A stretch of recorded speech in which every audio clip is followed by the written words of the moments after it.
আসসালামু আলাইকুম রহমতুল্লাহি ওবারাকাতু। সম্মানিত মুমিন মুসলমান ভাইরা, আমরা চলে আসলাম এখন বীরে ফকির বীর মানি কুয়া। এই কুয়াটা ছিল এক ইহুদির নামে। ইহুদি আমাদের মুসলমানদেরকে পানি খেতে দিত না, অনেক পেরেশানি করত। হুজুর পাক সাল্লাল্লাহু আলাইহি ওয়াসাল্লাম নূর আলা নূর খাতামান নবিয়্যু সাল্লাল্লাহু আলাইহি ওয়াসাল্লাম বলছেন ওসমান গনিকে, ইয়া ওসমান গনি, এই কুয়াটা তুমি আমাকে খরিদ করে দাও।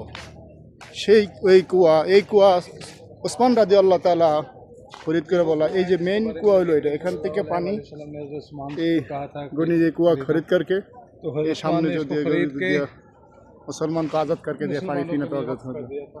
तख्फत अल्लाह ताला सलाम उस्मान गनी को बोला, या उस्मान गनी, এই কুয়ার পানি যতদিন আমার উম্মতরা খাইব ততদিন তোমার সওয়াব মিলব। এই জন্য সৌদি আরবে সব মসজিদে জায়গায় পানি বিতরণ করে এবং আল্লাহ তাআলার তরফ থেকে অনেক সওয়াব আছে।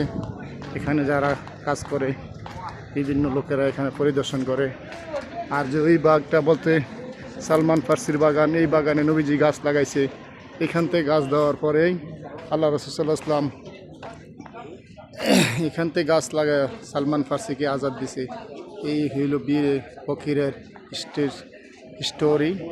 আল্লাহ তাআলা সকল মুমিন মুসলমান ভাইদেরকে এই বীরে ফকির পানি খাওয়ার তৌফিক দেখ। আর এখানে মদিনা মুনাওয়ারা থেকে এই আল্লাহ তাআলা সকল মুমিন মুসলমানদের এখানে আনার তৌফিক দেখ। আসসালামু আলাইকুম ওয়া রাহমাতুল্লাহি।